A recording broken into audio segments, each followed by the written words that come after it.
Hello दोस्तों। तो चले बढ़ते हैं drama the princess and the werewolf के एपिसोड 17 की तरफ। वीडियो को लाइक करना ना भूलें क्योंकि इसे बनाने में काफी मेहनत, वक्त और तहकीक लगी है। एपिसोड के शुरू में हम देखते हैं कीपा को कुछ समझ नहीं आ रहा था कि आखिर ली सियोंग के कौन से पुराने जख्म हो सकते हैं, क्योंकि उसे तो वो हमेशा सेहतमंद लगता था। खैर, यहाँ एल्डर जी भी पहुंच गए, जिन्हें कीपा की बहुत ज्यादा फिक्र थी। जब उन्होंने देखा कि कीपा के कपड़ों पर खून लगा हुआ है, तो वो उसके बारे में पूछने लगे। कीपा को भी ये देखकर एक ख्याल आया कि यही मौका है इस काते हमल का बहाना बनाने का, और उसके बाद वो बिल्कुल ऐसा ही करती है। बेचारे एल्डर जी को ये सब देखकर बहुत ज्यादा दुख होता है। दूसरी तरफ जीन पॉइजन मास्टर को बताती है कि वो शहजादी को मारने में नाकाम रही, यानी हमला करने वाली लड़की जीन ही थी। उसके बाद कीपा ली सियोंग के पास बैठी उसकी देखभाल कर रही होती है, जबकि ली सियोंग को अपने ख्वाब में कुछ नजर आ रहा होता है। कीपा को उसुई यसासन ने पकड़ रखा है। वो भीख मांगते हुए कहता है, प्लीज उसे छोड़ दो, उसे जाने दो। लेकिन उसके बावजूद वो लड़की कीपा को मार देती है।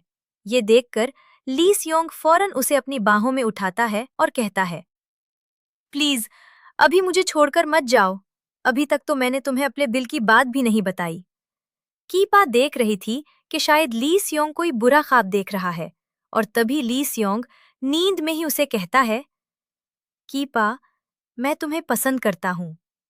पहले कीपा ये सुनकर हैरान हुई, मगर बाद में उसे खुशी महसूस हुई और दिल ही दिल में कहने लगी, आखिरकार ली सियोंग भी वही महसूस करता है जो मैं उसके लिए महसूस करती हूँ। और एन टाइम पर यहाँ होंग स्यू और ल्यू जुन दवा लेकर आए थे, जहाँ ल्यू जुन कहता है, राजकुमारी, मैं अभी से ली सियोंग को अपने कमरे में ले जाता हूँ, क्योंकि आपका मेरे कमरे में रहना अच्छी बात नहीं है। कीपा ने फौरन कहा, बिल्कुल भी नहीं। अपने शहजादे को जाके बता दो कि ली सियोंग ने मेरी जान बचाई है, इसलिए मैं खुद ही उसके पास रहकर उसका ख्याल रखूंगी। जबकि ल्यू ज्यून को फिक्र थी कि रात हो रही है और शहजादा अपने नाइट फॉर्म में आ सकता है, इस तरह कीपा को सारी सच्चाई मालूम हो जाएगी। लेकिन सूरज निकलने के बाद भी ली सियोंग अपने नाइट फॉर्म में नहीं आया, जो कि ल्यू ज्यून के लिए खुश आइंद बात थी। अगले सीन में रात के वक्त जब ली सियोंग होश में आता है, तो वो भी अपना ये फॉर्म देखकर हैरान होता है, और साथ ही उसे कीपा से मोहब्बत होने लगती है। तभी ल्यू ज्यून उसे लेने आता है। अगले सीन में जब ली सियोंग अपने कमरे में आता है, तो उसे अपनी जिस्मानी हालत की वजह से पता चल जाता है, क्योंकि उसके जिस्म में सिर्फ मोहब्बत की ताकत मौजूद है। हाँ, लेकिन कीपा ने अपने मुंह का इस्तेमाल करके उसके हाथ से जहर निकाला था। शायद इसी वजह से वो आज अपनी नाइट फॉर्म में नहीं आया।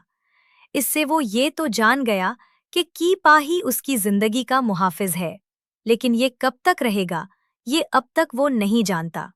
अगले सीन में हम देखते हैं जहां ली सियोंग कह रहा था, मैं तुम्हें बहुत पहले से पसंद करता हूँ।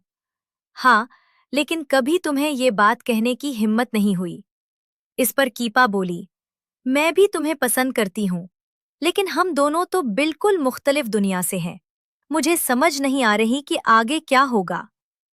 ली सियोंग उसे अपनी तरफ खींचते हुए बोला, तुम्हें इस बात का इतना सोचने की जरूरत नहीं है, और साथ ही उसे किस करने लगा। तब हम देखते हैं कि होंग शू चीपा को जागने लगी, क्योंकि ये सब कुछ सिर्फ उसका एक ख्वाब था। उसे यहाँ ना देखकर वो के बारे में ली शियोंग पूछने लगी, लेकिन होंग शू ने बताया, तुम फिक्रमंद ना हो, अब काफी बेहतर है, थोड़ी ही देर में यहाँ ली शियोंग आ जाता है। कीपा बोली कि तुम जख्मी हो, उसके बावजूद भी तुम इधर उधर फिर रहे हो। हालांकि कीपा बातों ही बातों में ये जानने की कोशिश कर रही थी कि क्या तुम्हें वो सब कुछ याद है जो तुमने कल रात कहा था, लेकिन ली शियोंग को कल रात का कुछ भी याद नहीं होता। कीपा को काफी ज्यादा गुस्सा आ गया। गुस्से में वो ली शियोंग को अपने कमरे से जाने को कहती है। ली शियोंग बेचारे को कुछ समझ नहीं आ रहा था, लेकिन जब वो उसके कमरे से चला गया, तब भी कीपा को गुस्सा आ रहा था कि ये ऐसा कैसे कर सकता है, उसे कुछ याद क्यों नहीं। अगले सीन में जिया हिटन के पास गया। वो कहता है कि तुम मुझे मास्टर कहो, आज से मैं तुम्हारा नया मास्टर हूँ। लेकिन हिटन बोली, आप जो भी मुझे टास्क देंगे मैं वो मुकम्मल करूंगी, लेकिन आज के बाद मैं किसी को भी अपना मास्टर नहीं बनाऊंगी। उस पर जिया को गुस्सा आ गया। वो उसे सोने के लिए वक्त देकर वहां से चला गया। दूसरी तरफ बेचारा ली स्योंग परेशान हो रहा था कि अब मैंने क्या किया कि राजकुमारी मेरे साथ ऐसे पेश आ रही है। इस पर लियू जियोंग ने बताया कि क्या ऐसा नहीं कि तुमने बेहोशी की हालत में कुछ ऐसा किया हो जिसकी वजह से वो परेशान हो। जब उसे पता चला तो वो फौरन कीपा के पास पहुंच गया, दिल में सोचते हुए कि अब मुझे उसे माफी मांगनी चाहिए। जैसे ही वो कीपा के पास गया, कीपा लियू जियोंग के पास आ गई। जब कीपा ने पूछा तो लियू जियोंग ने बताया कि वो अभी अभी आपसे मिलने गया था। ये सुनकर वो खुश हो गई और फौरन अपने कमरे की तरफ दौड़ती हुई जाने लगी। साथ ही वो कल रात वाले वाकये के बारे में सोच रही थी।